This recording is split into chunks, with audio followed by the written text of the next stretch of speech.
Salam sejahtera Malaysia, terima kasih kerana menonton video-video dalam channel ini. Sebelum kita mula, jangan lupa untuk tekan tombol subscribe, share, like dan komen. Let's go! Salam sejahtera dan salam perpaduan berita seterusnya.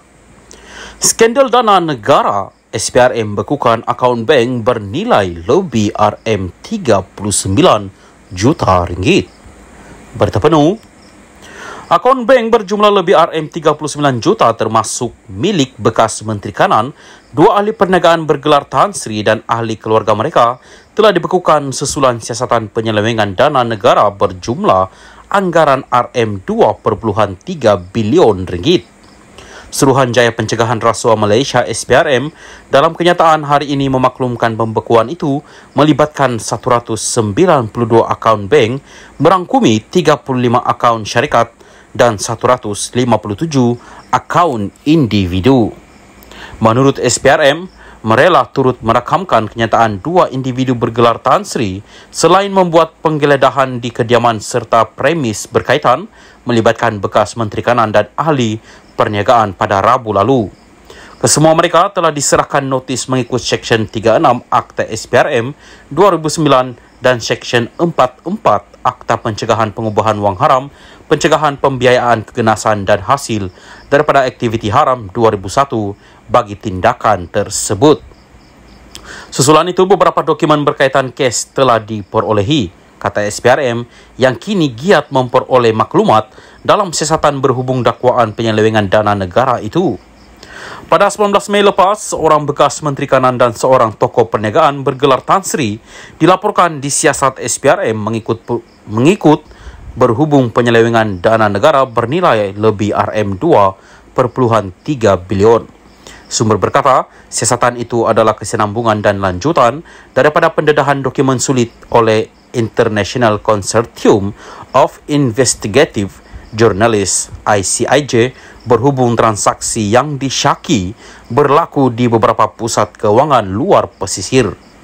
Ketua Pesuruhjaya SPRM Azam Baki pada hari ini sama dilaporkan sebagai berkata siasatan bertumpu kepada Seksyen 23 Akta SPRM 2009 berhubung kesalahan salah guna kuasa untuk mendapat suapan dan kesalahan pengubahan wang haram di bawah Seksyen 4-1 2001.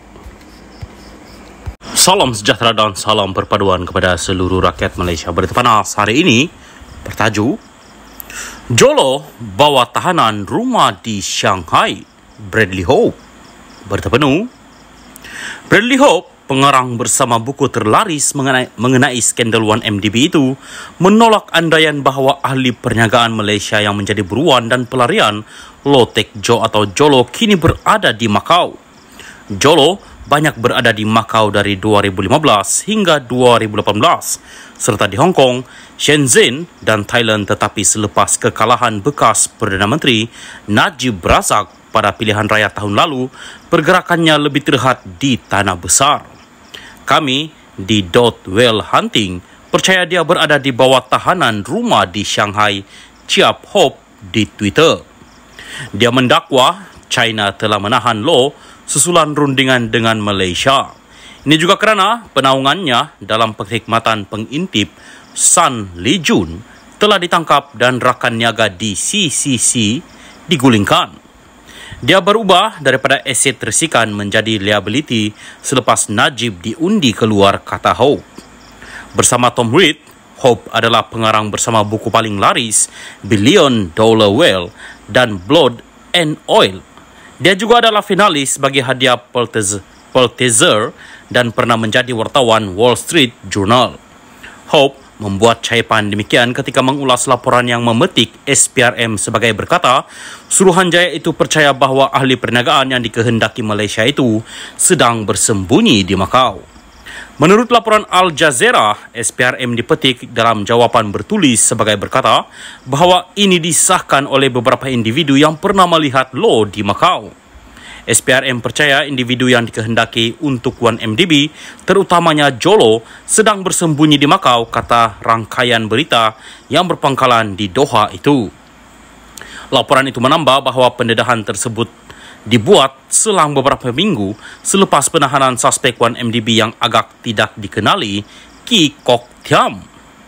Ki meninggal dunia dalam tahanan semalam selepas diserang angin ahmar. Hope turut mengemukakan satu soalan umum, satu soalan untuk Malaysia. Apakah jenayah dalam kod undang-undang anda untuk seorang Perdana Menteri bersekongkol dengan kuasa asing untuk mengorbankan kepentingan negara, kedaulatan dan membayar lebih untuk kontrak menggunakan wang negara sebagai pertukaran untuk menutup penipuan besar-besaran? Salam sejahtera dan salam perpaduan. Berita seterusnya bertajuk Guang Eng gesa rakyat buat laporan polis ke atas Hadi Awang.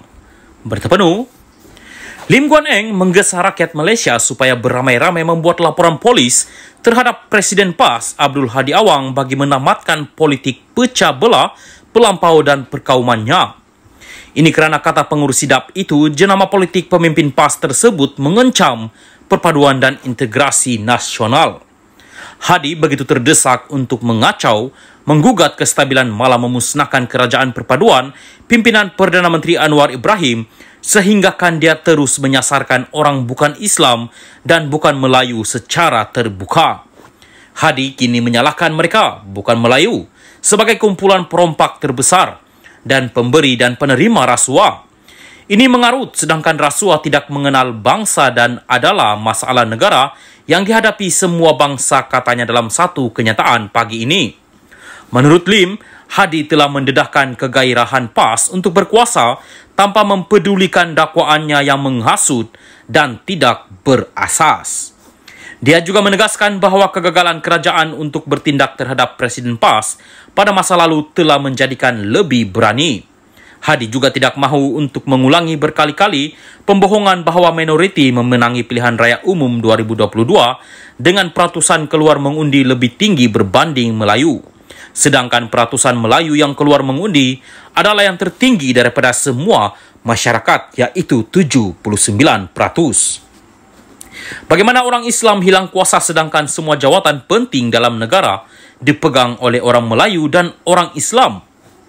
Malah dalam kabinet yang mempunyai 28 anggota, hanya ada 9 menteri bukan Islam. Dan daripada 148 ahli parlimen kerajaan perpaduan, 77 adalah beragama Islam, iaitu lebih berbanding 72 ahli parlimen Islam dalam Perikatan Nasional tambahnya. Sambil menyifatkan Hadi dan PAS sebagai ancaman yang jelas dan nyata kepada wawasan Malaysia milik semua, pemimpin DAP itu berkata provokasi sedemikian tidak boleh diabaikan. Dalam cita-cita Hadi yang buta untuk menyatukan orang Melayu di bawahnya, Hadi telah memaparkan dirinya bersedia untuk mengkhianati dan mengorbankan hak asasi perlembagaan orang bukan Islam dan bukan Melayu. Kegagalan untuk menentang percubaan berbahaya ini untuk mensabotaj, menjejaskan dan menggantikan kerajaan perpaduan yang telah memenangi undi percaya di parlimen adalah sama dengan tidak menghormati raja dan parlimen, tambahnya lagi. Sekian berita, salam Malaysia Madani.